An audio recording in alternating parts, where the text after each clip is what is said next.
رب العالمين والصلاة والسلام على أشرف الأنبياء والمرسلين نبينا محمد وآله الطاهرين وأصحابه أجمعين. أما بعد. And we continue with our book Al-Mulakhas Al-Fiqhi min Ulum Al-Imam Al-Albani rahimahullah ta'ala.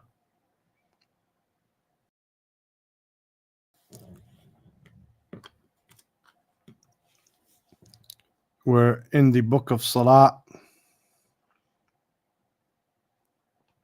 Al-Fasl Al-Sabi', the 7th section. This book was written by Abi Islam Sulaiman Mubarak rahimahullah, passed away in COVID, from the students of the Sheikh.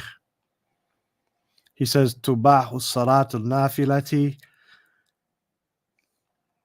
the optional prayers are permissible. Tubah, meaning permissible. Ala rahilati, upon an animal or upon a something that you are riding. Fi safari, during traveling. Haythu, wherever. Tawajjahat bihi, wherever that rahila goes to.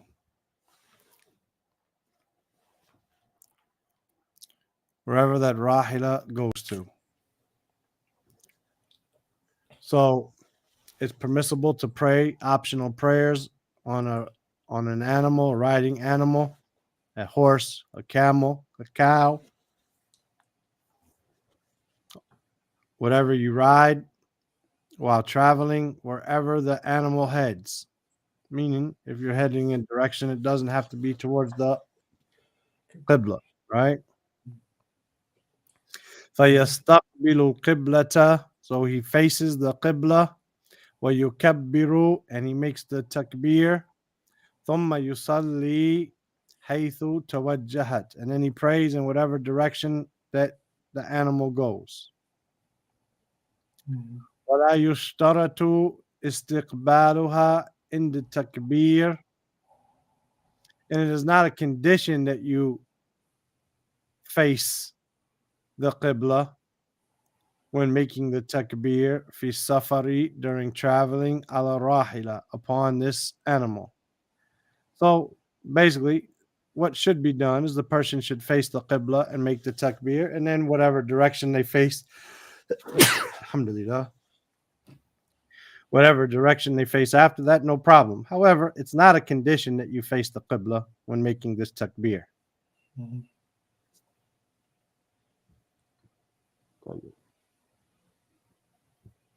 Then he says, وَلَا يُصَلِّي الْفَرِيضَةَ عَلَى رَاحِلَتِي, but the obligatory prayers are not prayed upon the mount, the riding animal, right? The obligatory prayers are not prayed while riding on the animal. إِلَّا إِن تَعَذَّرَ عَلَى الْأَرْضِ, except if for some reason it's not possible to do so on the earth. Mm-hmm. Somewhere it's not possible to pray on the ground, then to do so on the animal would be acceptable. وَيَسْقُطُ إِسْتِقْبَالُ الْقِبْلَةِ, and facing the qibla, the obligation to face the qibla falls off, is removed. Yasqut, it falls off. An al-maharib fi salat al-khawf. Maharib, the one who is in harb, the one who is fighting a war. Mm-hmm. Right? Fi salat al-khawf, when he prays the prayer, the fear prayer, then he does not have to face the qibla. وَعِنْدَ الْقِتَالِ وَالْمَرِيدِ, and at the time of fighting and for the sick person. So the obligation to face the qibla is dropped here, right? Okay. وَمَا بَيْنَ الْمَشْرِقِ وَالْمَغْرِبِ قِبْلَةٌ, and what is between the Mashriq and the Maghrib, the east and the west, is the Qibla. And of course, this is for those people who live. This is for those people who live on that part of the world. So let me see if I can get a place to draw. So the Kaaba is here, No. for example. Mm. This is the Mashriq, and this is the Maghrib. No. Okay. So if you live here, like for example, if you're in Medina, or if you're in Yemen, or if you're in Syria, or if you're in, Afghanistan or something like this, then what's between here and here is the Qibla. So if you accidentally face here because you don't know the Qibla, or if you accidentally face there, no problem. You're still facing the direction, the general direction of the Kaaba. Okay. However, for those people who live over here on these ends, like maybe China or Japan or America and Canada and South America, we don't say whatever's between the east and the west because we might be missing it. However, it could be what's between the north and the south, Yes. right? So that you're there. So it depends on where you're at. Bain al-Mashriqi wal Maghrib. This is the wording of the hadith. Bain al-Mashriqi wal Maghrib. However,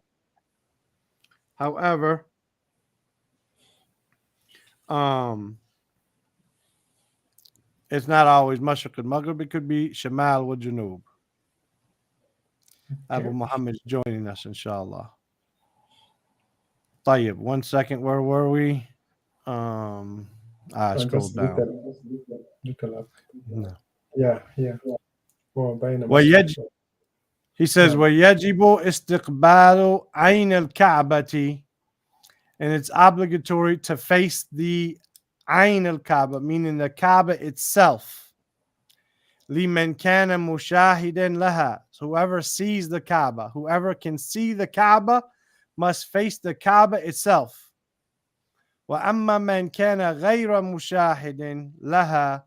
And as for the one who is he does not see the Kaaba, he's in Mecca, but he's far enough away from the Kaaba, or he's far away, like in Kuwait or in Malaysia or Indonesia or in Japan or America, right? He doesn't see it.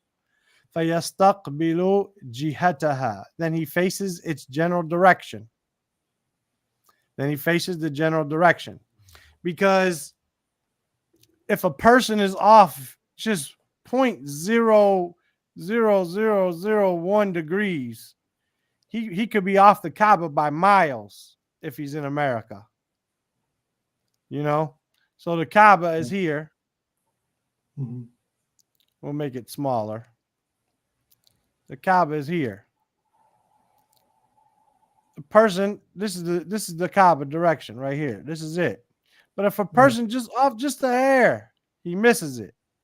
Yeah. Just a hair.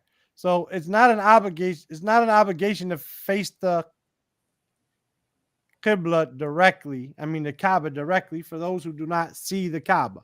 But if you're in the Masjid al-Haram, you can't just generally face the direction. No, you have to face the Kaaba itself. And this also, even though the Sheikh is not talking about it here, I'm going to mention it for myself. That is that we don't go around making trouble. Oh, I got a new app, and the app shows that the Qibla is wrong. This wall in the masjid and the way the carpet is laid in the masjid is wrong.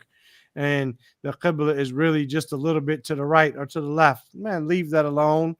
The general area, the general direction of the Kaaba is what is necessary. Okay. وَمَنْ تَحَرَّى الْقِبْلَةَ وَصَلَّى. And whoever taharra means here he tried. He tried to find the Qibla. He did his best to face the Qibla. وَصَلَّى, and he prayed. ثُمَّ تَبَيَّنَ, and then it became clear, or it was made clear for him, أَنَّهَا لَيْسَتْ بِجِهَةِ الْقِبْلَةِ, that the direction he was facing was not the direction of the Qibla. فَلَا إِعَادَةَ عَلَيْهِ. Then there is no need for him to repeat that salah. All right, he tried and he missed. He was mistaken. No need for him to repeat that salah. وَمَنْ عَلِمَ فِي صَلَاتِهِ صَوَابِ اتِّجَاءِ الْقِبْلَةِ.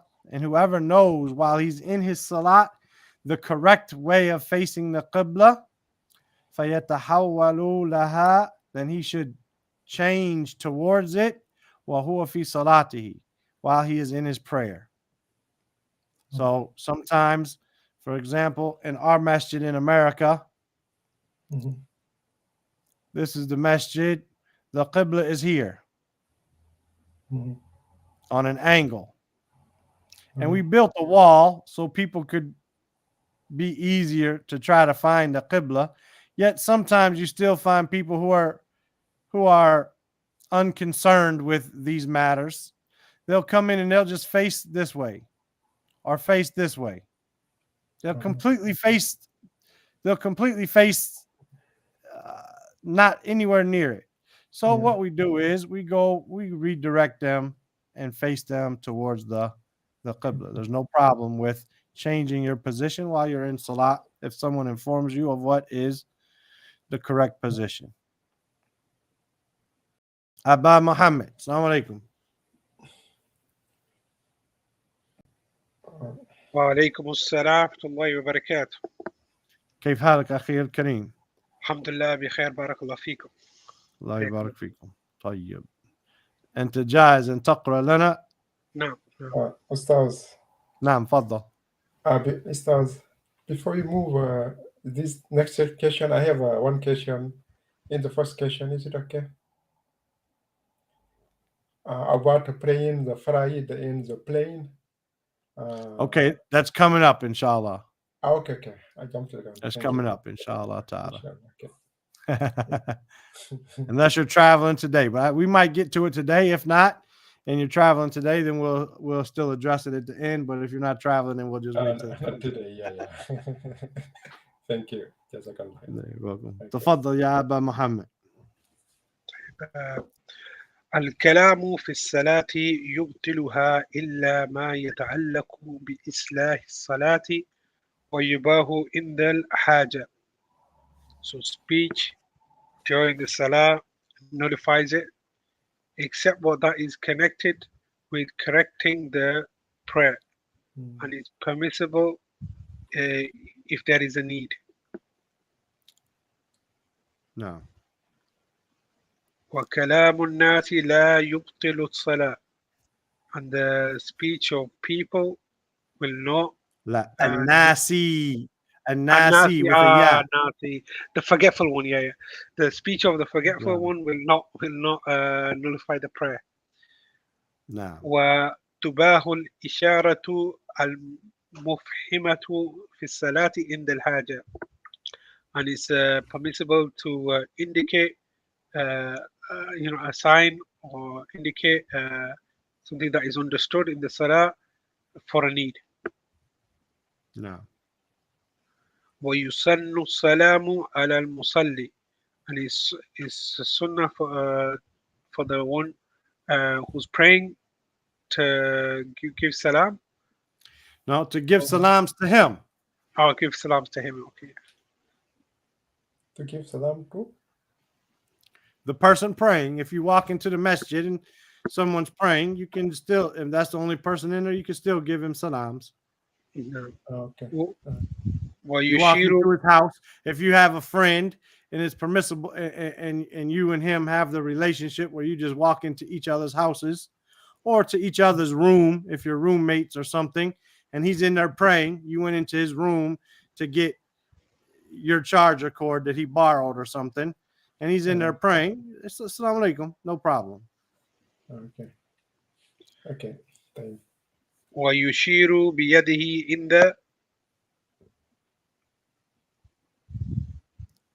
in the الرد وهو في الصلاة, and he indicates his response with his hand while he's in prayer. No. So some scholars say your hands are on your chest like this. I'm I'm kind of low. You just pull your hand out like this or like this. Put your hand out to recognize I'm acknowledging your salam, right? While he's praying. تفضل.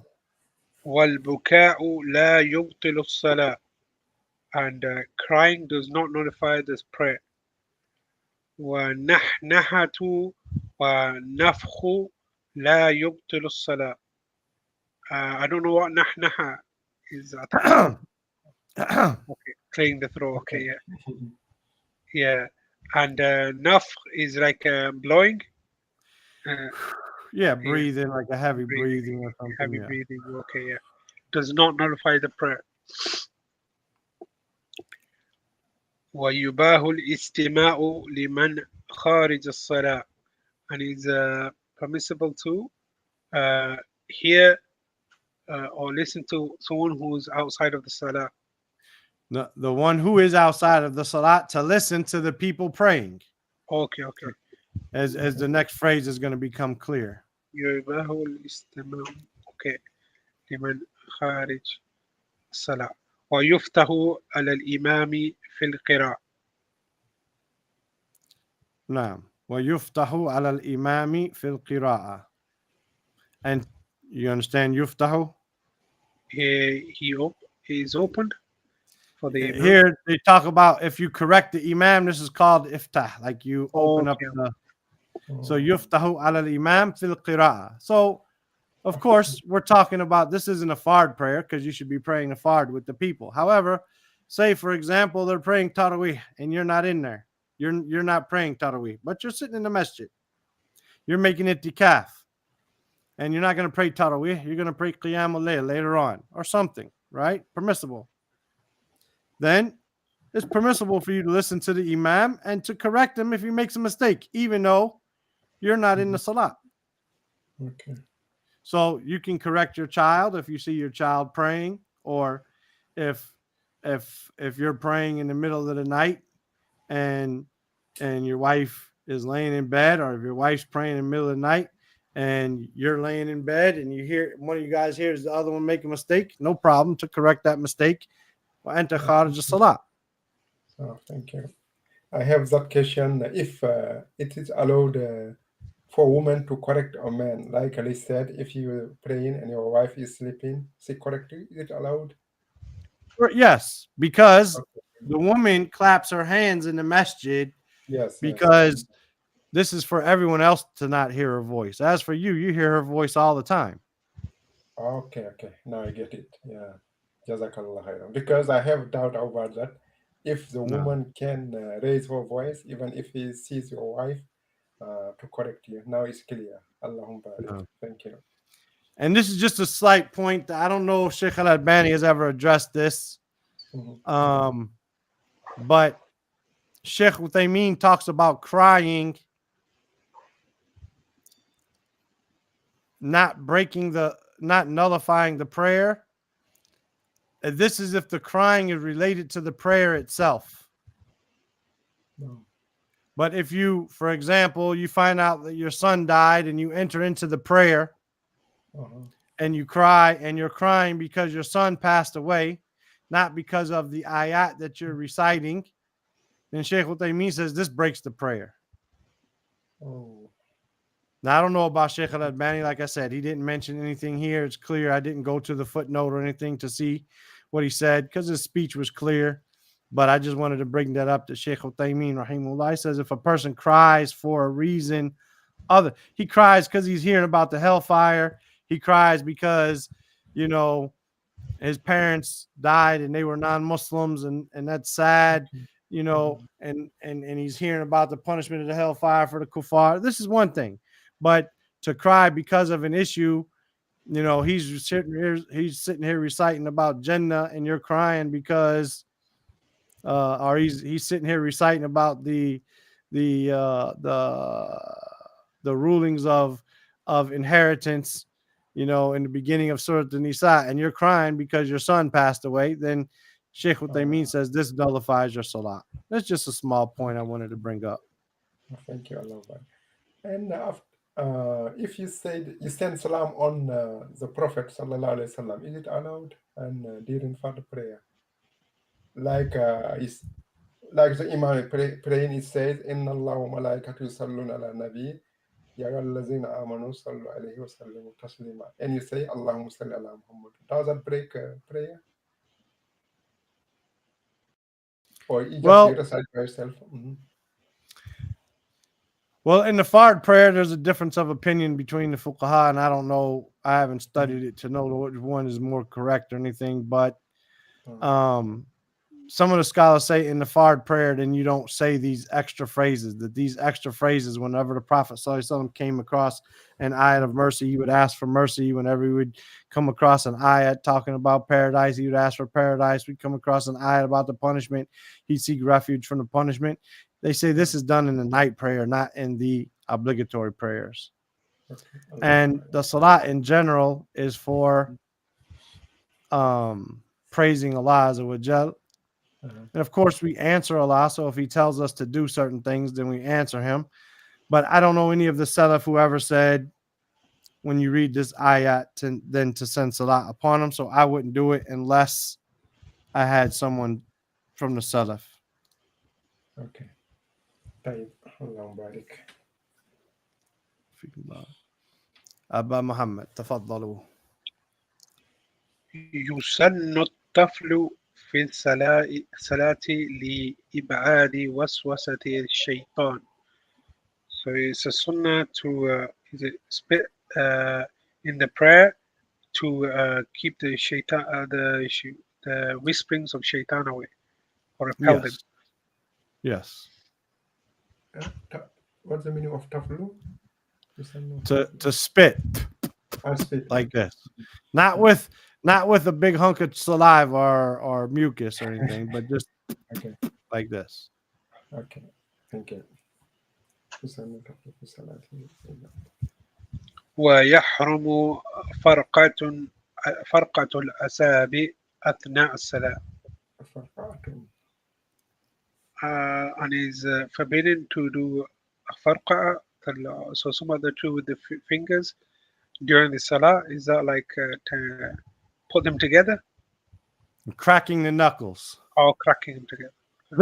Listen. Sometimes, and of course, the stronger your Arabic gets, the better. And my Arabic's nowhere near that strong, so I'm not claiming to have it. But some of these things, Arabic words sound like what they are. Okay, right? Karqa, to crack one's knuckles in the salah. Okay. ويحرم الالتفات في الصلاة, and it's forbidden to be looking around in salah. To turning away from the qibla, basically, right? To turning left and right. Yeah. Turning left and right. Okay. وتباه الحركة في الصلاة عند الحاجة, and it's permissible to have some movement in the prayer for a need. Right. You need to scratch your head. A fly landed on your nose is bothering you. It's permissible to move around, but just to continuously move around, right? This is something that is disliked. وتكره الصلاة وهو يدافع الأخبثين, and it's disliked to pray while you're desperate for the toilet, either one or two. So yeah. No, while you're withholding from using the bathroom, you have to go number one or two, like you said. وبحضرة الطعام, and it's also disliked with the presence of food. Now, when food is presented to you, right?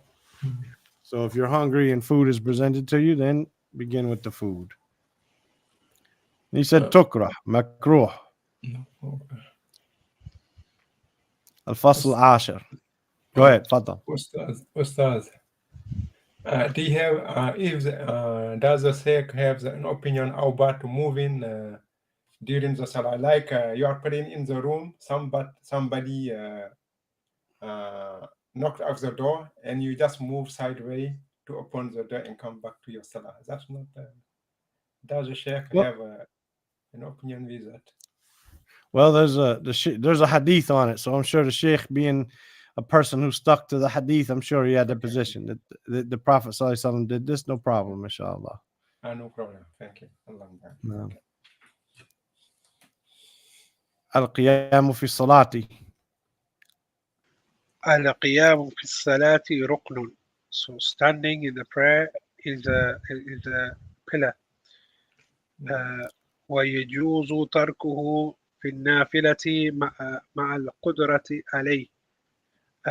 So it is permissible to leave this pillar in the optional prayers, even though a person has the ability to do stand. نعم. والمأموم يصلي قائدا خلف إمام مريض لا يستطيع القيام. And the one who is following behind the imam can pray sitting behind the imam, a sick imam. The imam who's sick, yeah, the sick imam. Yeah, who's not able to stand. Basically, if the imam sits down to pray, then you sit down to pray. Right? Okay. Yeah. And remember, Bukhari, he brings two different hadith, one where they sat praying behind the Prophet sallallahu alaihi wasallam, and then one where they did not pray sitting behind the Prophet sallallahu alaihi wasallam. And they say the difference is if the imam starts sitting down, then the people start, then they sit down as well. But the second hadith where the people stood up while the Prophet was sitting is when they brought him out while Abu Bakr had been leading and he took over. So they began their prayer standing. The imam was standing, and then even though the imam switched, he was sitting. They remained standing afterwards.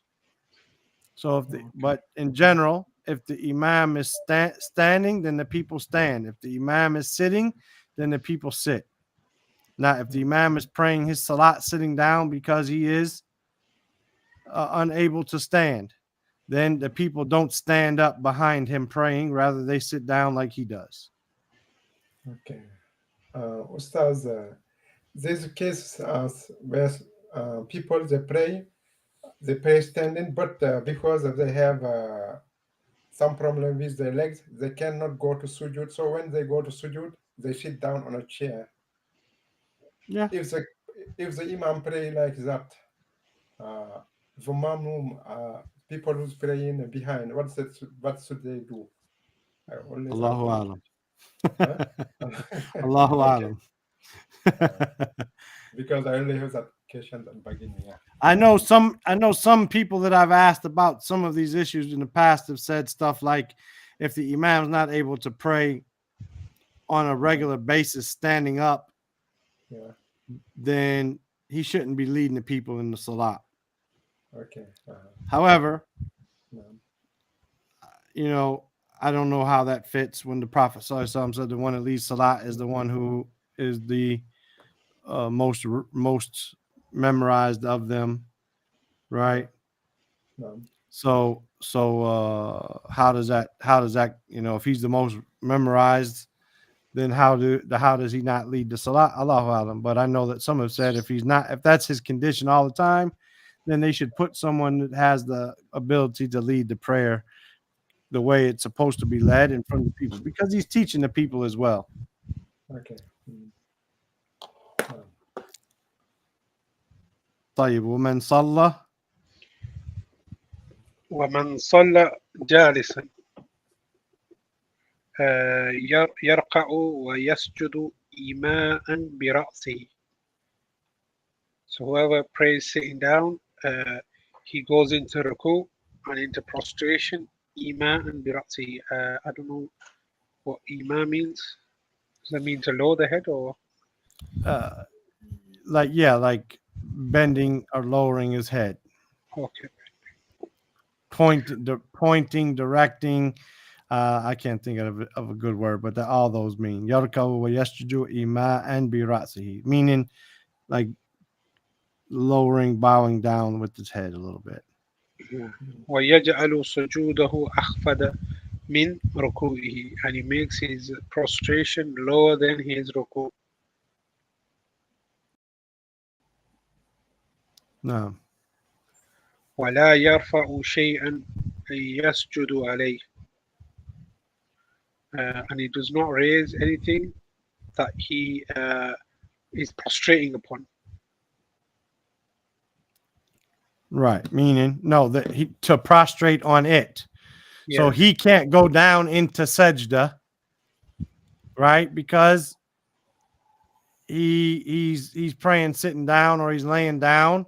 So he can't go down. So he's bending down or bowing down with his head and going down even further for sujood than he did in ruku'.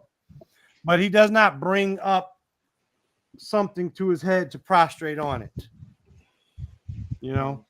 So he doesn't take a book or a pillow or a tray or something like that and prostrate on it because I need to at least prostrate on something. No, you just lower your head.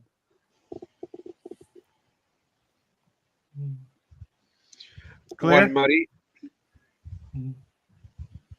والمريض يصلي جالسا سواء فردا أو نفلا إذا لم يستطع القيام.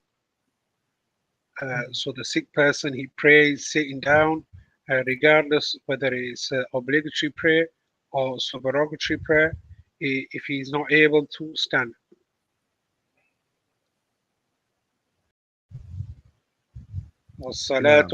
والصلاة القائد في النافلة مع القدرة على القيام له نصف أجر الصلاة القائم.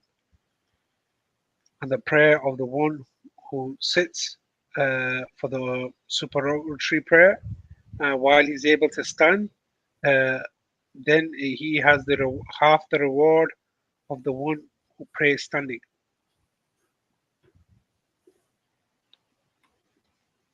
No. So the one who, if you're going to pray your sunnah sitting down and you have the ability to stand up, you get half the reward. If you don't have the ability to stand up because of a sickness or whatever the case might be, so you're not able to stand up and you pray sitting down, then you get the reward as if you were standing up, because the Prophet ﷺ told us that if you're sick or traveling, then you get the reward that you get for your normal acts of ibadah. Right? So if you normally fast, and this is why it's important for the youth to fast. So if you make it a habit to fast 3 days a month, and then you get old and you can no longer fast, you're still going to get rewarded for 3 days a month, because if you were healthy, you would be fasting. So and likewise making your sunnahs on a regular basis. This way, if you get sick, you still get rewarded for making your sunnahs. If you get too busy doing something in the way of Allah and in doing something that's pleasing to Allah, then you're still going to get rewarded, because this is what you would do in your normal circumstances. Okay. So it's important to take advantage of your health before your sickness, your youth before old age, your life before death, and so on. Yeah, thank you, Jazakallah khairan. Never thought about when you get old, something like that. Yeah. Allah, thank you. Yeah. So Sheikh Sulaiman al-Ruhaili, when he was teaching Aqsa al-Muqtasarat this past couple months ago, right before Ramadan, he said he was going over the section on fasting, and he was talking about fasting 6 days of Shawwal. He says if you fast 6 days of Shawwal, then this is like 60 days, because every good deed is rewarded by 10 times. And if you fasted Ramadan, then that's 2 months, and 60 days is 2 months. So then you get the whole year of fasting by fasting Ramadan and 6 days of Shawwal. He said, and if you fast 3 days a month on a regular basis, basically his speech was longer, but basically he said you would still get the reward for 3 days a month, even during Ramadan, even though you're fasting Ramadan, and that you would still get the fast for 3 days a month during Shawwal, Wow. even though Subhanallah. you're fasting the 6th of Shawwal. Wow. Wow. Okay. So, Wow. wallahi, Allah is most Subhanallah. generous, and it's important for us to become to Wow. have a consistent worship with Allah Azza wa Jal, for Allah Azza wa Jal. Wow. Thank you. Here's your question coming right here, ya Masao. ويصلي في السفينة. Okay. ويصلي في السفينة والطائرة قائما. And he prays in a ship or on a plane standing. إلا إن خاف السقوط صلى جالسا. Except if he fears that he will fall, then he prays sitting. Okay. وله أن يعتمد على عمود أو عصا لكبر سنه أو ضعف بدنه. And it's upon him to lean upon or depend upon a pillar or a stick if he is old in age or because of the weakness of his body.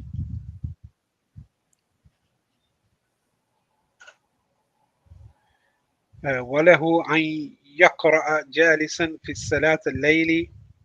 And for him is to read sitting down in the salah in the night prayer. نعم. وقبيل الركوع يقوم فيقرأ ما بقي.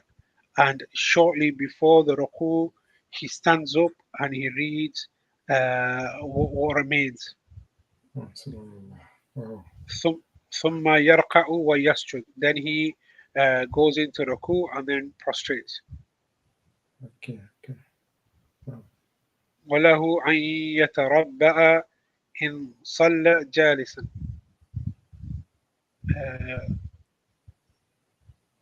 So what does it mean يتربأ? يتربع is basically to sit with your legs folded like Indian style. Yeah. So he's okay. وله أن يتربأ إن صلى جالسا. Meaning you don't have to sit like in tashahud.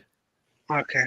You sit like with your legs folded crossed like this, you know? Oh.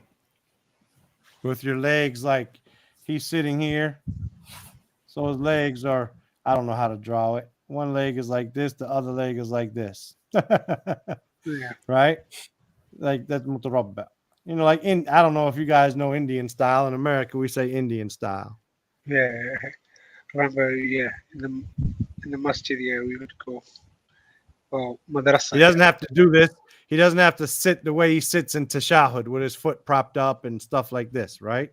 He doesn't have to sit like that. He can sit down with his legs crossed. Okay. وله غير ذلك. And for him, it's other than that. So if you want Yeah, to he can sit sit other than that as well. He doesn't, and if you notice here, he's not talking about sitting on a chair. He's talking about sitting on the ground, right? No, Yeah. but you can sit on a chair, no problem. You can sit on the chair, no problem. But here he's talking about sitting on the ground and then standing up when there's just a few ayat left, and then making the ruku and the sujood.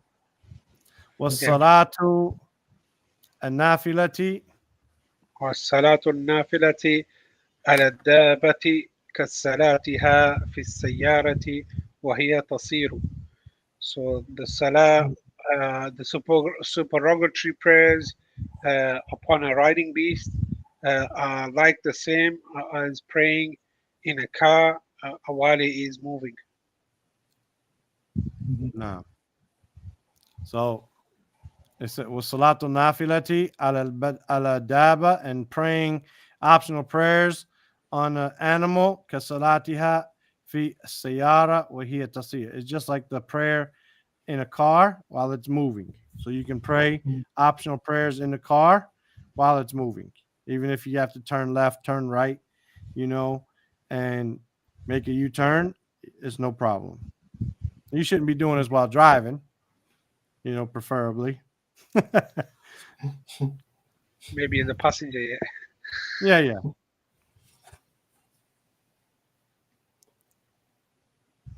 تفضل السترة السترة في الصلاة واجبة ولو كان في مكان يظن أنه لا يمر أحد بين يديه.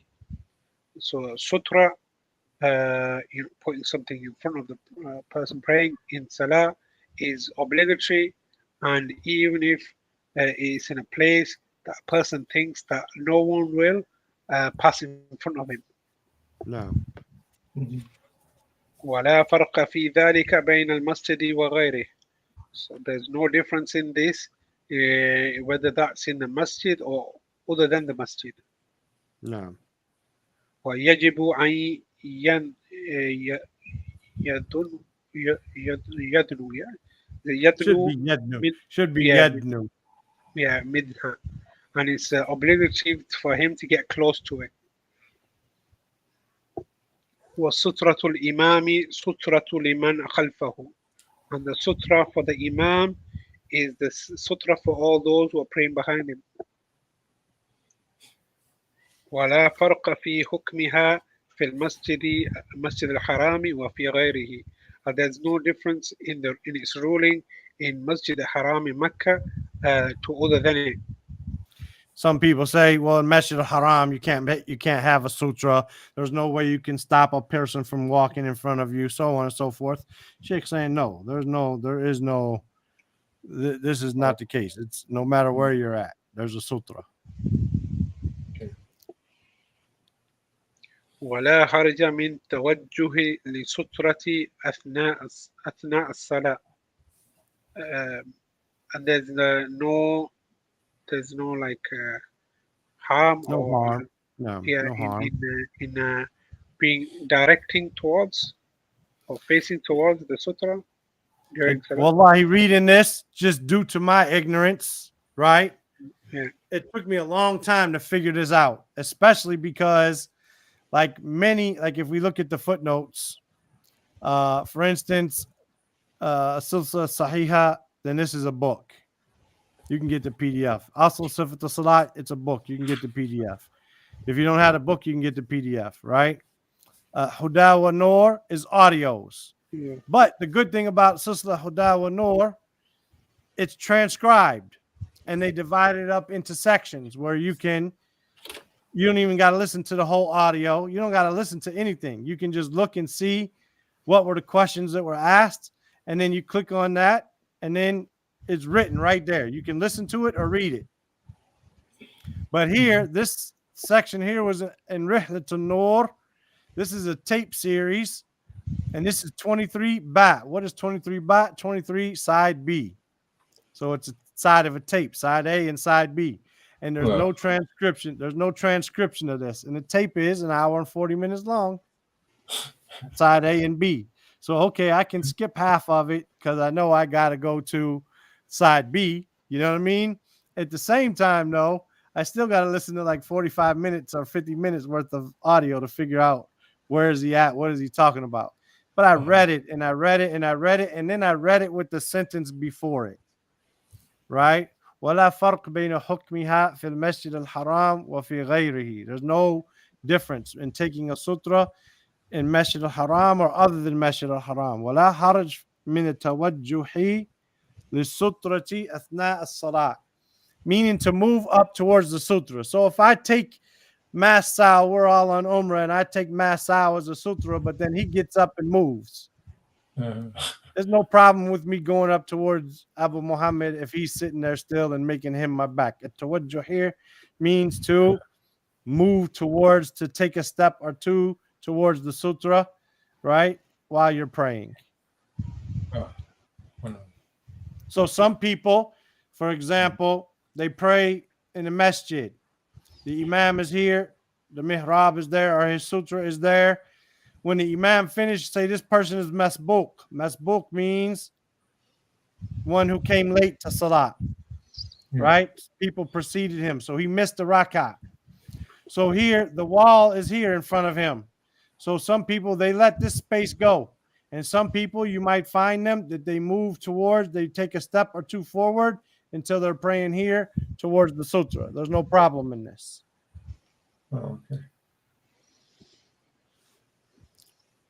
ومقدار سترتي مقدار السترة مثل ارتفاع مؤخرة الرحل.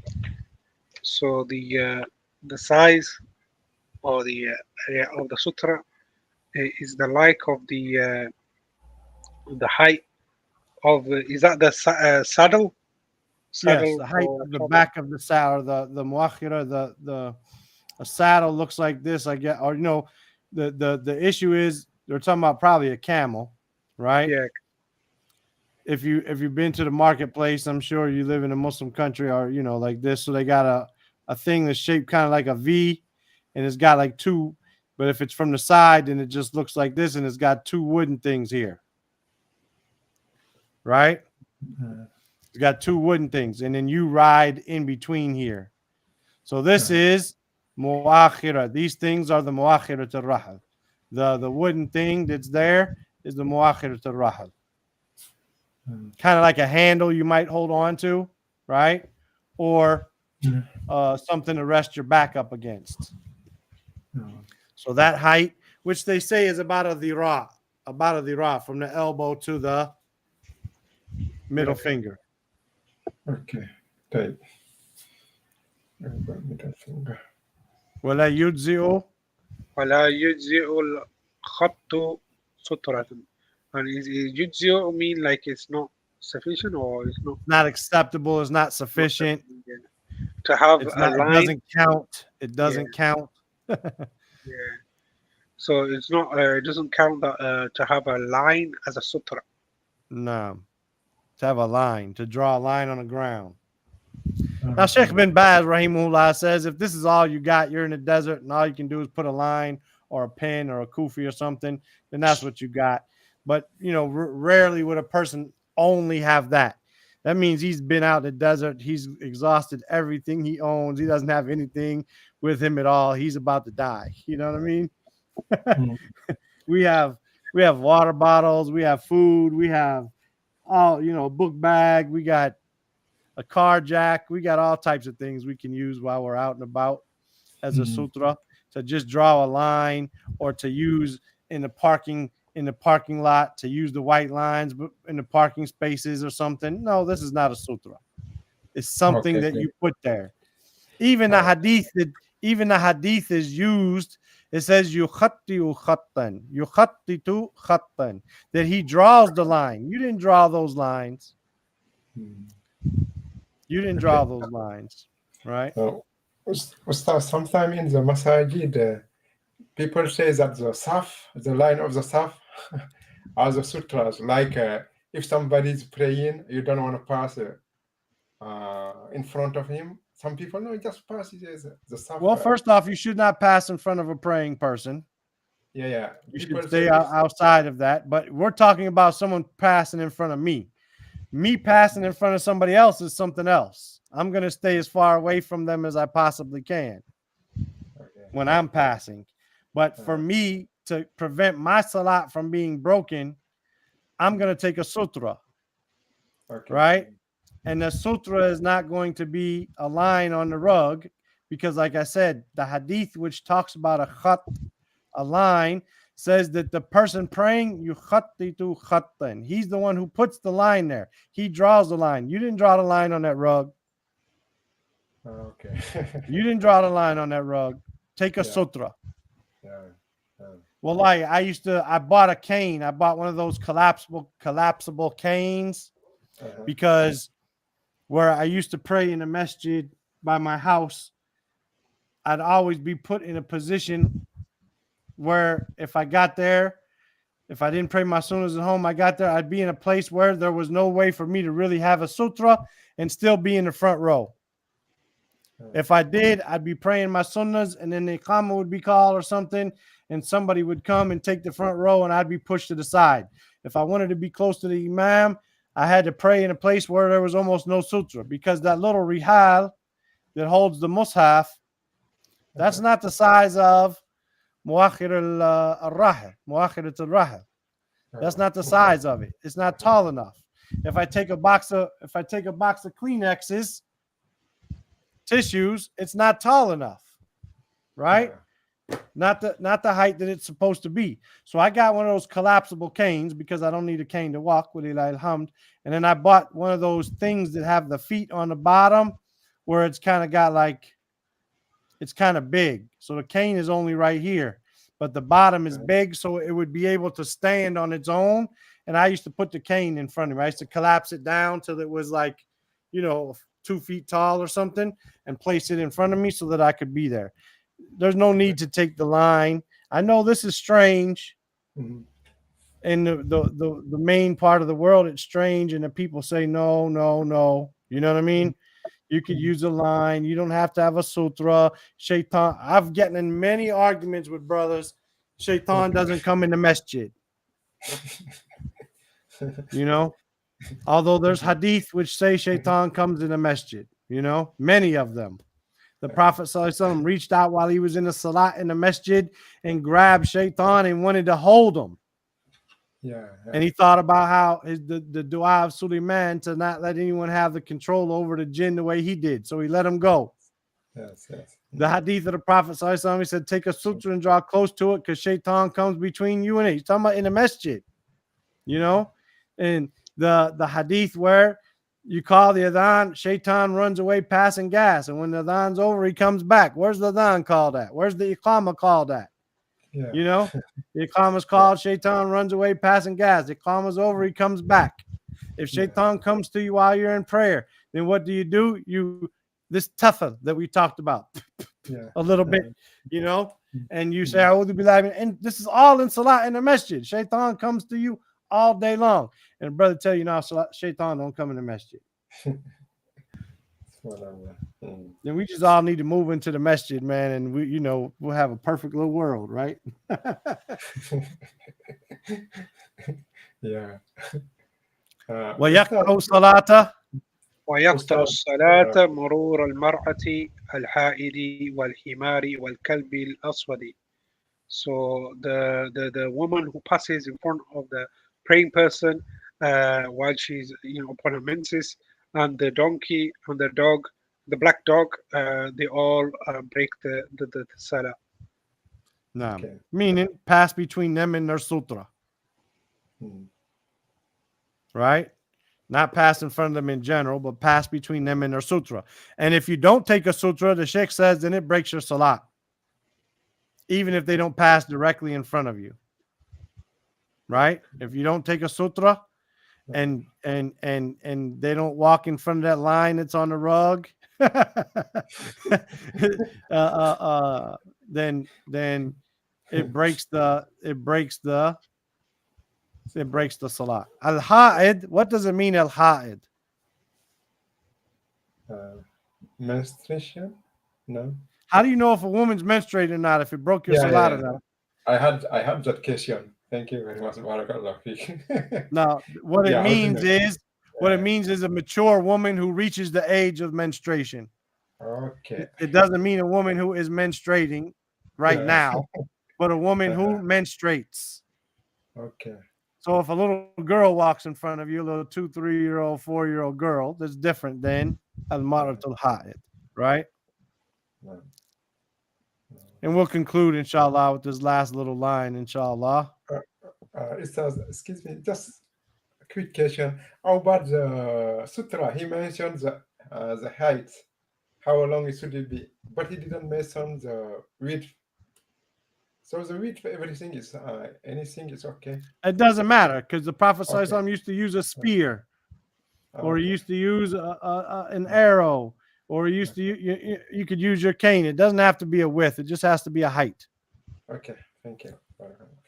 Clear. Now he talks about also though. For example, this is a chair. A chair is a little bit different, although, if you're a fat guy like me, then a chair is not that different. But a table, right, like this, it's got 4 legs. Yeah. To pray here in the middle of this is not a sutra, he says. You have to pray towards one of the legs. But to pray in the middle where there's a big gap is not the sutra. Somebody like me, I'm a big guy. So my body towards a chair is normally the width of the chair, or like this. So I could pray in the middle and the sutra would still be in front of me, even though it won't be directly in the middle of me. It doesn't have to be directly in the middle of you, right? But it has to be in front of you. Then the chair for me would be like this. But for somebody skinny, then he would be praying in between these legs. And he says, this is not the sutra, right? So you're at a conference in the masjid and they bring out a folding table for the sheikh to speak at or something. You pray in the middle here, like over here. Then they say, this, the sheikh says, this is not a sutra. ويدفع المصلي ويدفع المصلي من مر بين يديه دون السترة. So the praying person pushes away the person who's trying to pass in front of him, between him and the sutra. Yeah, Dona Sutra meaning like he's praying here. The sutra is here. Dona Sutra means less than the sutra, meaning between him and the sutra. So if someone tries, if you make a sutra and someone tries to, how many times have you, and may Allah forgive us, but you're in the masjid, you may not be paying attention. A person's praying, they don't have a sutra. You might walk right in front of them. And if there's someone who doesn't care about these things, they might not even try to stop you. Or they might try to stop you. You say, oh, I didn't see you. But normally, if they take a sutra, then you pay attention to that.